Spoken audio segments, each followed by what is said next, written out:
ಈ ಕಡೆಯಿಂದ ದಯವಿಟ್ಟು ಬರಬೇಡಿ. ಸೊ ಟೇಕ್ ಕೇರ್, ಬಾಯ್ ಬಾಯ್.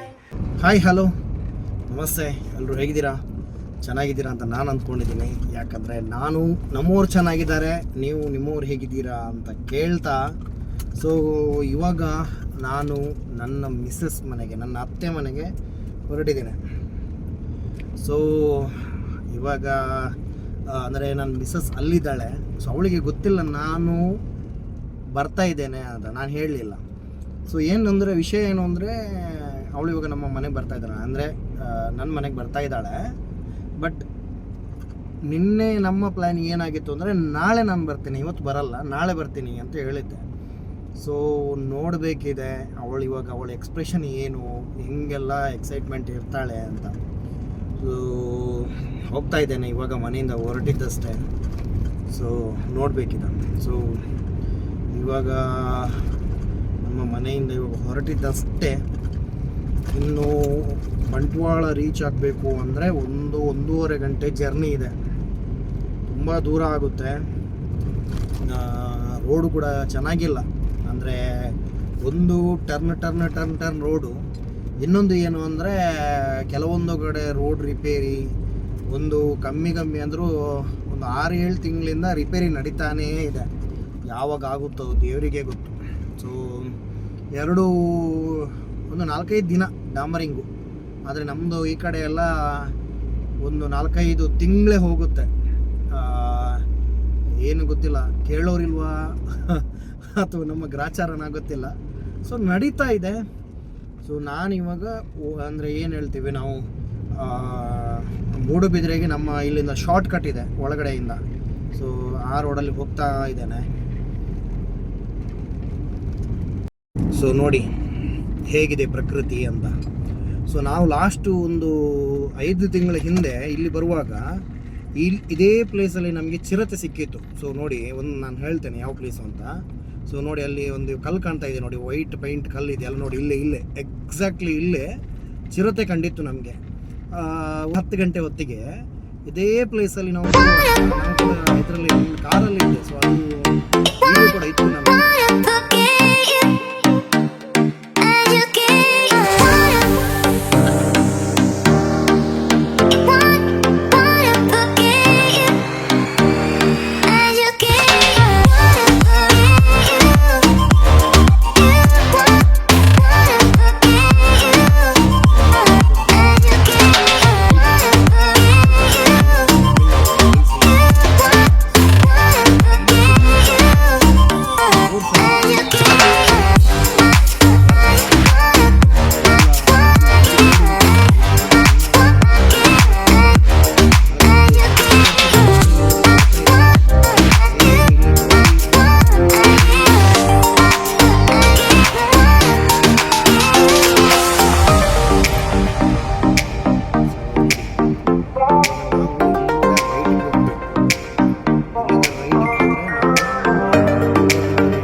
ರೋಡ್ ತುಂಬ ಚೆನ್ನಾಗಿದೆ.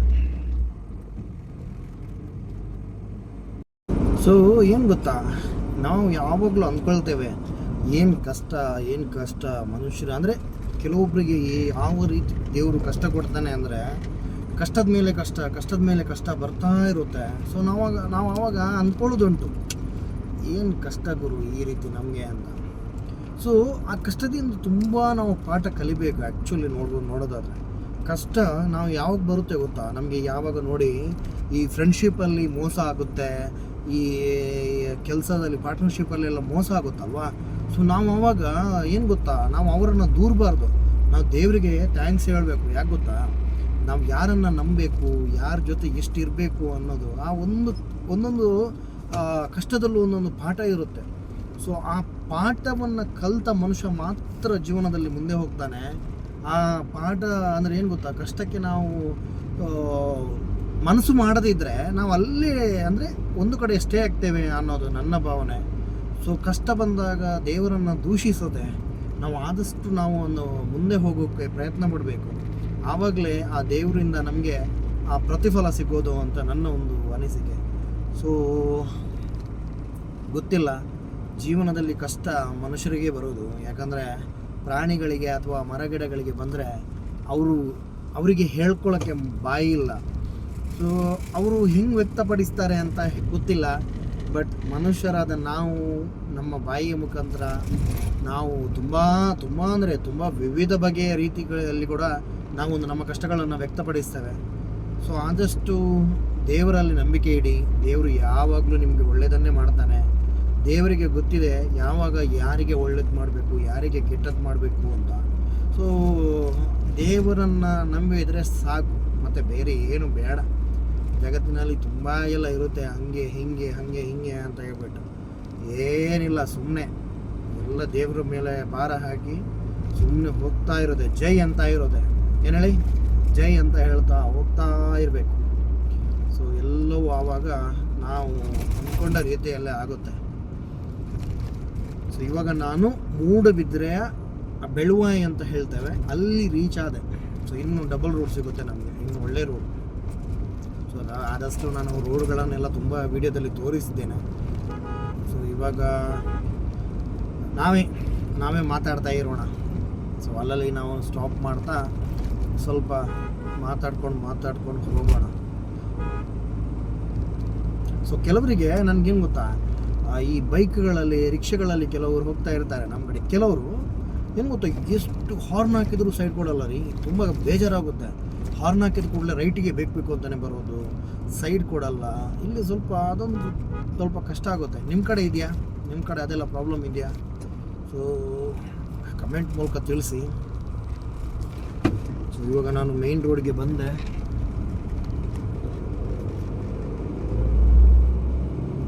ಸೊ ಇದ್ರ ಮುಖಾಂತರ ಇನ್ನೊಂದು ನಾನು ಹೇಳಬೇಕು ಅಂತ ಗೊತ್ತಿಲ್ಲ. ಇದನ್ನು ಎಷ್ಟು ಜನ ಹೆಂಗೆ ಫಾಲೋ ಮಾಡ್ತಾರಾ ಇಲ್ವಾ ಅದು ಗೊತ್ತಿಲ್ಲ. ಬಟ್ ನಾನು ಇವಾಗ ಬ್ಯಾಕ್ ವಿಡಿಯೋ ಹಾಕ್ತಾನೆ. ಸೊ ನನ್ನೊಂದು ಸಣ್ಣ ಸಜೆಷನ್, ಫಾಲೋ ಮಾಡಿ ಪ್ಲೀಸ್. ಯಾಕಂದರೆ ಗೊತ್ತಿಲ್ಲ, ನಾವು ಇವತ್ತಿದ್ದವರು ಒಂದು ಕ್ಷಣದಲ್ಲಿದ್ದವರು ಮತ್ತೆ ಇರ್ತೀವ ಅಂತ ಗೊತ್ತಿಲ್ಲ. ಬಟ್ ಆದಷ್ಟು ಸ್ವಲ್ಪ ನಾವು ಏನು ಗೊತ್ತಾ, ಏನು ತಪ್ಪು ಮಾಡೋದನ್ನು ಬಿಡಬೇಕು. ಈ ಹೈವೇಯಲ್ಲೆಲ್ಲ ಹೋಗುವಾಗ ರಾಂಗ್ ಸೈಡಲ್ಲಿ ಬರ್ತೀರಾ, ರಾಂಗ್ ಸೈಡಲ್ಲಿ ಬಂದರೆ ಓಕೆ, ತೊಂದರೆ ಇಲ್ಲ. ಈ ಡಬಲ್ ರೋಡಲ್ಲೆಲ್ಲ ವೈಟ್ ಲೈನ್ ಅಂತ ಇರುತ್ತೆ, ವೈಟ್ ಲೇನ್ ಇರುತ್ತೆ. ಸೊ ಲೆಫ್ಟ್ ಸೈಡಲ್ಲಿ ಒಂದು ಅಗಲವಾಗಿ ಒಂದು ಲೆಫ್ಟಲ್ಲಿ ಮಾಡ್ತಾರೆ. ಅದು ಆ್ಯಕ್ಚುಲಿ ಲೇನಲ್ಲಿ ಹೆಂಗಂದರೆ ರಾಂಗ್ ಸೈಡಲ್ಲಿ ಬರೋಂಗೆ ಇಲ್ಲ. ಬಟ್ ಈ ಕೆಲವೊಬ್ಬರು ಏನು ಮಾಡ್ತಾರೆ ಅಂದರೆ, ಅನ್ಎಜುಕೇಟೆಡು ಅಥವಾ ತಲೆ ಇಲ್ವೋ ಅವರಿಗೆ ಗೊತ್ತಿಲ್ಲ. ನಾನು ಡೈರೆಕ್ಟಾಗಿ ಹೇಳ್ತೇನೆ ಈ ವಿಷಯವನ್ನು. ತುಂಬ ಅಂದರೆ ತುಂಬ ಒಂದು ಇನ್ರೆಸ್ಪಾನ್ಸಿಬಲ್ ಅಂತಲೇ ಹೇಳ್ಬೋದು. ಗೊತ್ತಿಲ್ಲ ಅವರಿಗೆ ಯಾವ ರೀತಿ ಬುದ್ಧಿ ಹೇಳೋದು ಅಂತ. ರಾಂಗ್ ಸೈಡಲ್ಲಿ ಬರ್ತಾರೆ, ಅದು ಕೂಡ ಲೇನ್ ಸೈಡಲ್ಲಿ ಬರ್ತಾರೆ. ಆ ಡಿವೈಡರ್ ಇದೆಯಲ್ಲ, ಆ ಡಿವೈಡರ್ ಸೈಡಲ್ಲಿ ಬರ್ತಾರೆ. ಅಂಥವರಿಗೆ ನಿಜವಾಗ್ಲೂ ಅಲ್ಲಿ ಯಾರಾದರೂ ಆ ರೀತಿ ಬಂದವರಿಗೆ ಉಂಟಲ್ಲ, ನಿಲ್ಲಿಸಿ ಕಪಾಳಕ್ಕೆ ಹೊಡಿಬೇಕು. ಯಾಕಂದರೆ ತುಂಬ ರಾಂಗ್ ಅದು. ಯಾಕಂದರೆ ಡಿವೈಡರ್ ಸೈಡಲ್ಲಿರೋ ಲೇನ್ ಇದೆಯಲ್ಲ, ಯಾವಾಗಲೂ ತುಂಬ ಸ್ಪೀಡಲ್ಲಿ ಬರೋ ಲೇನ್ ಅದು. ಆ ಸೈಡಲ್ಲಿ ದಯವಿಟ್ಟು ಬರಬೇಡಿ. ಸೊ ನಮ್ಮ ಇಲ್ಲಿ ಇವಾಗ ಮಂಗಳೂರು ಸೈಡಲ್ಲಿ, ನಮ್ಮ ಕಾರ್ಕಳ ಸೈಡಲ್ಲಿ ಒಂದು ರೋಡ್ ಆಗ್ತಾ ಇದೆ. ಅಂಥವ್ರಿಗೆ ನಾನು ಏನು ಹೇಳೋದು ಅಂದರೆ, ಸೊ ದಯವಿಟ್ಟು ನೋಡಿ, ನಾನು ತೋರಿಸ್ತೀನಿ ಇವಾಗ. ಸೊ ನೋಡಿ, ನಾನು ಇವಾಗ ತೋರಿಸ್ತಾ ಇದ್ದಾನೆ. ಇಲ್ಲಿ ರೈಟ್ ಸೈಡಲ್ಲಿ ನೋಡಿ ಲೇನ್ ಕಾಣ್ತಾ ಇದೆಯಲ್ಲ, ಈ ಲೇನು ಡಿವೈಡರ್ ಪಕ್ಕ ಇದೆ. ಈ ಕಡೆಯಿಂದ ದಯವಿಟ್ಟು ಬರಬೇಡಿ. ಸೊ ಅರ್ಥ ಆಗ್ತಾ ಇಲ್ವೋ ಅವರಿಗೆ, ಕೆಲವರಿಗೆ ಗೊತ್ತೇ ಇಲ್ಲ. ನನಗೆ ಈ ಸೈಡಲ್ಲಿ ಬರ್ತಾರೆ, ರಾಂಗ್ ಸೈಡಲ್ಲಿ ಬರೋದಿದ್ರೆ ನೋಡಿ, ಅಲ್ಲಿ ಸೈಡಲ್ಲಿ ಲೆಫ್ಟಲ್ಲಿ ಒಂದು ಲೇನ್ ಕಾಣ್ತಾ ಇದೆ ಅಲ್ಲ, ರೋಡ್ ವೈಟ್ ಲೈನ್ ಕಾಣುತ್ತೆ, ಆ ಕಡೆಯಿಂದ ಬನ್ನಿ. ಆ್ಯಕ್ಚುಲಿ ರಾಂಗ್ ಸೈಡಲ್ಲಿ ಬರಲಿಕ್ಕೆ ಇಲ್ಲ, ಬಟ್ ಕೆಲವರಿಗೆ ನಾನು ಹೇಳಿದ್ದು ಅರ್ಥ ಆಗೋದಿಲ್ಲ. ಅದಕ್ಕೋಸ್ಕರ ನಾನು ಹೇಳ್ತಾ ಇರೋದು, ದಯವಿಟ್ಟು ಈ ಸೈಡಲ್ಲಿ ಅಂದರೆ ಡಿವೈಡರ್ ಪಕ್ಕ ಬರಲೇಬೇಡಿ. ಏನಾದರೂ ಹೆಚ್ಚು ಕಮ್ಮಿ ಆದರೆ ಯಾರೂ ಇಲ್ಲ ಕೇಳೋರು. ಸೊ ನಾನು ನಿಮಗೆ ಈ ಮೂಲಕ ನಾನು ಹೇಳೋದು, ದಯವಿಟ್ಟು ಆ ಡಿವೈಡರ್ ಪಕ್ಕ ರೈಟ್ ಸೈಡಲ್ಲಿ ಬರಬೇಡಿ. ಸೊ ಇದು ಓಕೆ, ಇದು ಇವಾಗ ಆಟೋದಲ್ಲಿ ಕಾರೆಲ್ಲ ಬರ್ತಾ ಇದೆಯಲ್ಲ ಓಕೆ. ಯಾಕಂದರೆ ಇದು ಸರ್ವಿಸ್ ರೋಡು. ನಾನು ಅಲ್ಲಿಂದ ಇವಾಗ ಸರ್ವಿಸ್ ರೋಡ್ಗೆ ಬಂದಿದ್ದೆ. ಯಾಕಂದರೆ ಈ ರೋಡ್ ಆಗ್ತಾ ಇದೆ, ಕೆಲಸ ಆಗ್ತಾ ಇದೆ. ಸೊ ಅದಕ್ಕೋಸ್ಕರ ನಾನು ಸರ್ವಿಸ್ ರೋಡನ್ನು ಇಟ್ಕೊಂಡೆ. ಸರ್ವಿಸ್ ರೋಡಲ್ಲಿ ಓಕೆ, ಈ right left okay. But main ರೋಡಲ್ಲಿ ಬರುವಾಗ ದಯವಿಟ್ಟು ಆ ಕೆಲವೊಂದು ರೂಲ್ಸ್ ಆ್ಯಂಡ್ ರೆಗ್ಯುಲೇಷನ್ಗಳನ್ನು ಫಾಲೋ ಮಾಡಿ. ಸೊ ಹಾಗೆ ನಾನು ಈ ಮೂಲಕ ಏನು ಕೇಳ್ಕೊಳ್ಳೋದು ಅಂದರೆ, ಈ ರಾಜಕೀಯ ವ್ಯಕ್ತಿಗಳು ಕೂಡ ಕೆಲವೊಂದು ಅಂದರೆ ಹೈವೇಗೆ ಸಂಬಂಧಪಟ್ಟವರು ಇದನ್ನು ನಮ್ಮ ಹಳ್ಳಿಯ ಜನರಿಗೆ ತಿಳಿಸಬೇಕು ಅನ್ನೋದೊಂದು ನನ್ನ ಆಸೆ. ಯಾಕಂದರೆ ಕೆಲವರಿಗೆ ಅದು ಗೊತ್ತಿರಲ್ಲ. ಇವರು ಏನು ಅಂದ್ಕೊಳ್ತಾರೆ, ರೈಟ್ ಕಡೆಯಿಂದ ನಾವು ಹೋಗಬೇಕು. ಸೊ ಅದು ಮೈನ್ ಹೈವೇ ಆಗಿರ್ಬೋದು ಅಥವಾ ಲೋಕಲ್ ಹಳ್ಳಿ ರೋಡ್ ಆಗಿರ್ಬೋದು ಹಾಗೆ ಅಂತ ಅಂದ್ಕೊಳ್ತಾರೆ. ಯಾಕಂದರೆ ಇದು ನೋಡಿ ಇವಾಗ ಹಳೆ ರೋಡ್, ಇವಾಗ ನಮ್ಮ ಮಂಗಳೂರು ಹೋಗೋ ಈ ಹಳೆ ರೋಡ್ಗೆ ನಾನು ಬಂದೆ ನೋಡಿ ಇವಾಗ. ಸೊ ಅದು ಆ ಕಡೆಯಿಂದ ಹೋದರೆ ನನಗೆ ಆಗಲ್ಲ ಬಂಟ್ವಾಳ ಹೋಗಲಿಕ್ಕೆ, ಸೊ ನಾನು ಈ ರೋಡಲ್ಲಿ ಬಂದೆ. ಇದು ನೋಡಿ ಇದು ಹಳೆ ರೋಡು. ಸೊ ಈ ಹಳೆ ರೋಡ್ ಹೆಂಗಂದರೆ ಓಕೆ, ನಾನು ಲೆಫ್ಟಲ್ಲಿ ಹೋಗ್ತಾ ಇದ್ದೇನೆ, ಆ ಕಡೆಯಿಂದ ಬರೋ ರೈಟಲ್ಲಿ ಬರ್ತಾ ಇದ್ದಾರೆ, ನನ್ನ ರೈಟಲ್ಲಿ ಬರ್ತಾ ಇದ್ದಾರೆ. ಅಂದರೆ ಆ 4 ಲೈನಲ್ಲೆಲ್ಲ ಇದೆಯಲ್ಲ, ದಯವಿಟ್ಟು ಆ ರೀತಿ ಒಂದು ತಪ್ಪು ಮಾಡಬೇಡಿ. ಸೊ ದಯವಿಟ್ಟು ನೋಡಿಕೊಂಡು ಡ್ರೈವಿಂಗ್ ಮಾಡಿ. ಯಾಕಂದರೆ ನಮ್ಮ ಜೀವ ನಾವೇ ಜವಾಬ್ದಾರರು. ಇವಾಗ ತುಂಬ ಕಷ್ಟ, ಇವಾಗ ಆಕ್ಸಿಡೆಂಟ್ ಎಲ್ಲ ತುಂಬ ಆಗ್ತಾ ಇದೆ. ಸೊ ದಯವಿಟ್ಟು ಜೋಪಾನ. ಸೊ ಇವಾಗ ನಾನು ಅಲಂಗಾರ್ ಕ್ರಾಸ್ ಆದೆ ನೋಡಿ, ಇಲ್ಲಿ ರೈಟಲ್ಲೆಲ್ಲ ಬಿಲ್ಡಿಂಗ್ ಎಲ್ಲ ಕಾಣ್ತಾ ಇದೆಯಲ್ಲ. ಸೊ ಒಂದು ಸಮಯದಲ್ಲಿ ಇದು ಏನು ಹೇಳ್ತೇವೆ ನಾವು, ಗದ್ದೆ ಅಂದರೆ ಯಾರಿಗೂ ಒಂದು ಬೇಡದ ಒಂದು ನೀರು ತುಂಬಿದ ಪ್ರದೇಶ. ಅಂದರೆ ಇಲ್ಲಿ ವರ್ಷವಿಡೀ ನೀರೇ ಇರ್ತಿತ್ತು ಆ ಗದ್ದೆಯಲ್ಲಿ, ಅಂದರೆ ಹಾಗೆ ಇರ್ತಿತ್ತು ಅದು. ಸೊ ಇವಾಗ ಒಂದು 20-30 ವರ್ಷದಲ್ಲಿ ಅಂತಲೇ ಹೇಳ್ಬೋದು, 20 ವರ್ಷನೇ ಅಂತ ಇಟ್ಕೊಳ್ಳಿ. ತುಂಬ ಅಂದರೆ ತುಂಬ ಇಂಪ್ರೂವ್ಮೆಂಟ್ ಆಯಿತು. ತುಂಬ ಅಂದರೆ ಅಲ್ಲಿ ಒಂದು ಕಮ್ಮಿ ಅಂದರೆ ಒಂದು 4-5 ಬಿಲ್ಡಿಂಗ್ ಆಯಿತು. ದೇಶ ತುಂಬ ಇಂಪ್ರೂವ್ಮೆಂಟ್ ಆಗ್ತಾ ಇದೆ. ಬಟ್ ಆ ಇಂಪ್ರೂವ್ಮೆಂಟ್ಗಳಿಂದ ಕೆಲವೊಂದು ಕಡೆ ಅಷ್ಟೇ ಹೇಳ್ತಾ ಇರೋದು ನಾನು. ಆ ಇಂಪ್ರೂವ್ಮೆಂಟ್ ಆಗ್ತಾ ನಾವು ಕೂಡ ಅದೇ ಇಂಪ್ರೂವ್ಮೆಂಟಿಗೆ ಒಗ್ಗಬೇಕು. ಸೊ ನೋಡಿ, ನಮ್ಮ ಈಗ ಮುಂದ್ಗಡೆ ಕಾಣ್ತಾ ಇದೆಯಲ್ಲ, ಇದು 1000 ಕಂಬದ ಬಸದಿ, ಅಂದರೆ ಜೈನರದು ಜೈನ ಬಸದಿ ಅಂತಲೇ ಹೇಳ್ಬೋದು. ತುಂಬ ಅಂದರೆ ತುಂಬ ಟೂರಿಸ್ಟ್ಗಳೆಲ್ಲ ಬರ್ತಾರೆ. ಸೊ ನೀವು ಯಾರಾದರೂ ಬಂದಿಲ್ಲ ಅಂದರೆ ಮೂಡುಬಿದಿರೆಯ 1000 ಕಂಬ ಬಸದಿ ನೋಡಿ ಇದೆ, ಆಯಿತಾ. ಜೈನ್ ಮಠ ತುಂಬ ಒಂದು ಚೆನ್ನಾಗಿದೆ, ಬಂದು ಒಂದು ಸರಿ ನೋಡ್ಕೊಳ್ಬೋದು ನೀವು. ಇವಾಗ ನಾವು ಮೂಡುಬಿದಿರೆಯನ್ನು ಇವಾಗ ಆಲ್ಮೋಸ್ಟ್ ಕ್ರಾಸ್ ಮಾಡ್ತಾ ಇದ್ದೇವೆ. ಸೊ ಇಲ್ಲಿ ಒಂದು 2 ತರಕಾರಿ ಹೋಟೆಲ್ಗಳಿವೆ, ತುಂಬ ಅಂದರೆ ತುಂಬ ಚೆನ್ನಾಗಿದೆ ಫುಡ್ ಎಲ್ಲ. ಸೊ ಜೈನ ಬಸದಿಗೆ ಅಂದರೆ ಜೈನ ಮಠಕ್ಕೆ ಯಾರು ಬರ್ತಿರೋ ಅವರಿಗೆ ಎಲ್ಲ ನೋಡಿ, ಇಲ್ಲೇ ನೀವು ಮಂಗಳೂರಿಂದ ಬರೋದಾದರೆ ಫಸ್ಟ್ ಇದೇ ಸಿಗುತ್ತೆ ನೋಡಿ. ಇಲ್ಲಿ ರೈಟಲ್ಲಿ ಒಂದು ಹೋಟೆಲ್ ಇದೆ, ಅರಿಹಂತ್ ಅಂತ, ಪ್ಯೂರ್ ವೆಜ್ಜು, ತುಂಬ ಚೆನ್ನಾಗಿದೆ, ಹೊಸದಾಗಿದ್ದು ಹೋಟೆಲು. ಹಾಗೆ ಸ್ವಲ್ಪ ಮುಂದೆ ಹೋದರೆ, ಅಂದರೆ ಇವಾಗ ನಾನು ಮೂಡುಬಿದಿರೆ ಕಾರ್ಕಳದಿಂದ ಬರ್ತಾ ಇದ್ದೇನೆ. ಇವಾಗ ಇದು ಲೆಫ್ಟಲ್ಲಿ ನೋಡಿ, ಇಲ್ಲೊಂದು ಲೆಫ್ಟಲ್ಲಿದೆ, ಇಲ್ಲೊಂದು ಪಡಿವಾಲ್ಸ್ ಅಂತ ಇದೆ. ಇದು ತುಂಬ ಅಂದರೆ ತುಂಬ ಹಳೆಯ ಹೋಟೆಲು, ಇಲ್ಲೂ ಕೂಡ ತುಂಬ ಚೆನ್ನಾಗಿದೆ ಎಲ್ಲ ಫುಡ್ ಎಲ್ಲ. ಸೊ ಯಾರಾದರೂ ಜೈನ ಬಸದಿಗೆ ಬಂದವರಿದ್ದರೆ ಇಲ್ಲಿ ನೀವು ಟ್ರೈ ಮಾಡ್ಬೋದು ಫುಡ್ಡನ್ನು. ಸೊ ಇವಾಗ ನಾನು ನಮ್ಮ ಮೂಡುಬಿದಿರೆ ಬಸ್ ಸ್ಟಾಪ್ಗೆ ಹೋಗಿಲ್ಲ, ಡೈರೆಕ್ಟ್ ಎಕ್ಸಿಟ್, ಅಂದರೆ ಇದು ಡೈರೆಕ್ಟ್ ಬೈಪಾಸ್ ರೋಡ್ ಅಂತಲೇ ಹೇಳ್ಬೋದು. ಬಸ್ ಸ್ಟ್ಯಾಂಡ್ಗೆ ಹೋಗದೇ ನಾವು ಹೋಗ್ತಾ ಇದ್ದೇವೆ. ಸೊ ಇಲ್ಲಿ ನಾವು ಈಗ ಸ್ವಲ್ಪ ಮುಂದೆ ಹೋದರೆ ಒಂದು ಬೇಣೂರು ಕಡೆ ರೋಡ್ ಸಿಗುತ್ತೆ, ಒಂದು ಬಂಟ್ವಾಳ ಕಡೆ, ಸಿದ್ದಕಟ್ಟೆ ಬಂಟ್ವಾಳ ಕಡೆ ರೋಡ್ ಸಿಗುತ್ತೆ. ಸೊ ಅಲ್ಲೇ ಅದೇ ರೀ ಪ್ರಾಬ್ಲಮ್ ಆ್ಯಕ್ಚುಲಿ. ಆ ರೋಡ್ ಇದೆಯಲ್ಲ, ಹಿಂಗೆ ಟರ್ನ್ ಅಂದರೆ ಒಂದೇ ಲೆಕ್ಕ ರೋಡ್ ಇದ್ದರೆ ಕಮ್ಮಿ ಒಂದು 15 ನಿಮಿಷದ ದಾರಿ ಬಂಟ್ವಾಳಕ್ಕೆ. ನಿಮ್ಮದು ಆ ರೋಡಲ್ಲಿ ಹೋಗುವಾಗ ಹಿಂದ್ಗಡೆ ಎಲ್ಲ ಕೂತ್ಕೊಂಡವ್ರಿಗೆಲ್ಲ ವಾಮಿಟ್ ಎಲ್ಲ ಆಗುತ್ತೆ, ಅಷ್ಟು ಟರ್ನ್ ಇದೆ. ಸೊ ನೋಡಿ ಬರ್ತಾ ಇರೋದೆ ಅಂದರೆ ಏನು ಗೊತ್ತಾ, ನನಗೆ ಅವ್ರದ್ದು ತಪ್ಪು ಅಂತ ಹೇಳಲ್ಲ. ಇಲ್ಲಿ ಏನು ಗೊತ್ತಾ, ಕೆಲವೊಂದು ಟ್ರಾಫಿಕ್ ರೂಲ್ಸ್ಗಳನ್ನು ಫಾಲೋ ಮಾಡಬೇಕು. ಸುಮ್ಮನೆ ಸ್ಟ್ರೈಟಾಗಿ ನಂದೇ ರೋಡು ಅಂತ ಹೇಳ್ದಂಗೆ ಬಂದರೆ ತಪ್ಪಾಗುತ್ತೆ. ಫುಲ್ಲು ಟ್ರಾಫಿಕ್ ಇವಾಗ ನೋಡಿ. ಅಲ್ಲೊಂದು ಬೈಕ್ ಹೋಯ್ತು ಮುಂದೆ, ಕರೆಕ್ಟಾಗಿ ಅಬ್ಸರ್ವ್ ಮಾಡ್ಬೋದು. ಹೆಲ್ಮೆಟ್ ಇಲ್ಲ, ಏನಿಲ್ಲ. ಏನು ಗೊತ್ತಾ, ನೋಡಿ ಇಲ್ಲೊಬ್ರು ಹುಡುಗರು ನೋಡಿ ಏನಿಲ್ಲ, ಹೆಲ್ಮೆಟ್ ಏನು ಹಾಕೋದಿಲ್ಲ. ನೋಡಿ ಇನ್ನೊಂದು ಗಾಡಿ ಬಂತು ನೋಡಿ, ಅಲ್ಲಿ ಮುಂದುಗಡೆಯಿಂದ ಬಂತು ಹೆಲ್ಮೆಟ್ ಎಲ್ಲ.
ಇವಾಗ ನಾವು ಬಂಟ್ವಾಳದ ಮೇನ್ ರೋಡಿಗೆ DC ರೋಡಿಗೆ ಎಂಟ್ರಿ ಆಗ್ತಾ ಇದ್ವಿ. ಅಂದರೆ ಆ್ಯಕ್ಚುಲಿ BC ರೋಡ್ ಅಂದರೆ Bantwal cross road. So BC ರೋಡಿಗೆ ಎಂಟ್ರಿ ಆಗ್ತಾ ಇದ್ದೇವೆ. ಸೊ ಆಯಿತು ನೋಡಿ, ಅಲ್ಲಿ ಮುಂದ್ಗಡೆ ಕಾಣ್ತಾ ಇದೆ ನೋಡಿ, ಅದೇ BC road, Bantwal cross road.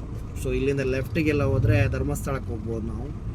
Dharmasthala, ಬೆಂಗಳೂರಿಗೆ, ಗುರುವಾಯಿನಕೆರೆ ಆ ಕಡೆ ಎಲ್ಲ ಹೋಗ್ಬೋದು. ರೈಟಿಗೆ ಹೋದರೆ ನಾವು ಅಲ್ಲಿ ಇನ್ನೊಂದು ರೋಡ್ ಸಿಗುತ್ತೆ, ಅಲ್ಲಿಂದ ರೈಟಿಗೆ ಹೋದರೆ ಮಂಗಳೂರು ಹೋಗ್ತೇವೆ, ಅಲ್ಲಿಂದ ಲೆಫ್ಟಿಗೆ ಹೋದರೆ ಪುತ್ತೂರು, ಸುಳ್ಯ ಆ ರೋಡು ಕೂಡ ಬ್ಯಾಂಗ್ಳೂರು ಹೋಗ್ಬೋದು. ಸೊ ನಮ್ಮ ಮುಂದುಗಡೆ ಇರೋರು ತುಂಬ ಯೋಚನೆ ಮಾಡ್ಕೊಂಡು ಗಾಡಿ ಓಡಿಸ್ತಾ ಇದ್ದಾರೆ. ಖಾಲಿ ಇದೆ ಆದರೂ ಕೂಡ ಆ್ಯಕ್ಚುಲಿ ಒಳ್ಳೆಯದು, ಸ್ವಲ್ಪ ನಿಧಾನವಾಗಿ ಡ್ರೈವಿಂಗ್ ಮಾಡಿದರೆ. ಸೊ ಇಲ್ಲಿ ಆಕ್ಸಿಡೆಂಟ್ ಆಯಿತು ಕಾಣುತ್ತೆ ಲೆಫ್ಟಲ್ಲಿ. ಹೌದು, ಸೊ ನಾವು ಬಂಟ್ವಾಳಕ್ಕೆ ಬಂದ್ವಿ.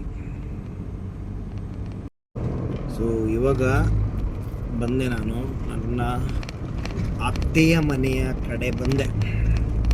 ಸೊ ಅತ್ತೆ ಮತ್ತು ಮಾವ ಇವಾಗ, ಅತ್ತೆ ಕೆಲಸಕ್ಕೆ ಹೋಗಿದ್ದಾರೆ, ಅತ್ತೆ ಇರಲಿಕ್ಕಿಲ್ಲ. ಸೊ ನನ್ನ ಮಿಸ್ಸಸ್ ಇಲ್ಲಿದ್ದಾಳೆ ಇವಾಗ. ಸೊ ಅವಳ ಅಂದರೆ ನನಗೆ ಗೊತ್ತಿರುವ ಹಾಗೆ ಅವಳಿಗೆ 100% ಗೊತ್ತಿಲ್ಲ. ಎಕ್ಸೈಟ್ಮೆಂಟ್ ಎಲ್ಲ ನೋಡಬೇಕು. ಇನ್ ಕೇಸ್ ನಾನು ರಿಸೀವ್ ಮಾಡಿಲ್ಲ ಅಂತ ಹೇಳ್ಬಿಟ್ಟು ಮನೆಗೆ ಏನಾದರೂ ಕಾಲ್ ಮಾಡಿದರೆ ಗೊತ್ತಾಗ್ಬೋದು. ಮೇ ಬಿ ಹೇಳಿದ್ದೇನೆ ಹೇಳಬೇಡ ಅಂತ ಅಮ್ಮನ ಹತ್ರ ಎಲ್ಲ ಇಲ್ಲಿ. ಸೊ ನೋಡಿ ನೋಡಿ ನೋಡಿ ನನಗೆ ಗೊತ್ತೇ ಇಲ್ಲ ನಾನು ಬಂದಿದ್ದೀನಿ ಅಂತ. ಸೊ ಹೆಂಗಿದೆ ಅಂದರೆ ಒಂದು ಯಾವ ರೀತಿಯ ಒಂದು ಎಕ್ಸೈಟ್ಮೆಂಟಲ್ಲಿದ್ದಾಳೆ. ಗೇಟ್ ಎಲ್ಲ ಹಾಕೋಲ್ಲ ನೋಡಿ. ನನ್ನ ಮಾವನವರು ಸಹ ಇದ್ದಾರೆ, ಇವರ ಪರಿಚಯ ನಿಮಗೆ ಆಲ್ರೆಡಿ ಇದೆ. ಸೊ ನೋಡಿ, ಸಂತೋಷದ ಸಂಸಾರ, ಒಂದು ಸೋಫಾದಲ್ಲಿ 3 ಜನ ಮಾವ ಸಹ ಹೇಗೆ ಬಂದರು ಅಂತ ಹೇಳ್ಬಿಟ್ಟು. ಸೊ ಇವರೆಲ್ಲ ಲೆಕ್ಕ ಎಲ್ಲ ಮಾಡ್ತಾ ಇದ್ದಾರೆ ಮದುವೆದು. ಸೊ ನನ್ನ ಭಾವನವರು ಬರ್ತಾ ಇದ್ದಾರೆ ನಾಡಿದ್ದು. ಸೊ ವಿಡಿಯೋ ಎಲ್ಲ ಮಾಡ್ತೇನೆ, ಅಪ್ಡೇಟ್ ಎಲ್ಲ ಕೊಡ್ತಾ ಇರ್ತೇನೆ ನಿಮಗೆ. ಸೊ ಅಲ್ಲಿಯವರೆಗೂ ಟೇಕ್ ಕೇರ್, ಬೈ ಬಾಯ್ ಅಂತ ಹೇಳ್ತಾ, ಚಾನೆಲನ್ನು ಮರೆಯದೆ ಸಬ್ಸ್ಕ್ರೈಬ್ ಮಾಡಿ ಅಂತ ಹೇಳ್ತಾ, until next video, take care, bye bye. So ನಾನು ಹೇಳಿದ ಹಾಗೆ ದಯವಿಟ್ಟು ರೋಡ್ ರೂಲ್ಸ್ಗಳನ್ನು ಎಲ್ಲ ಸ್ವಲ್ಪ ಹೇಳಿದ್ದೇನೆ, ದಯವಿಟ್ಟು ಫಾಲೋ ಮಾಡಿ. ಯಾವಾಗಲೂ ಸ್ವಲ್ಪ ನಾವು ಸೇಫ್ ಆಗಿರೋಣ ಅಂತ ಹೇಳ್ತಾ, ಟೇಕ್ ಕೇರ್, ಬೈ ಬಾಯ್.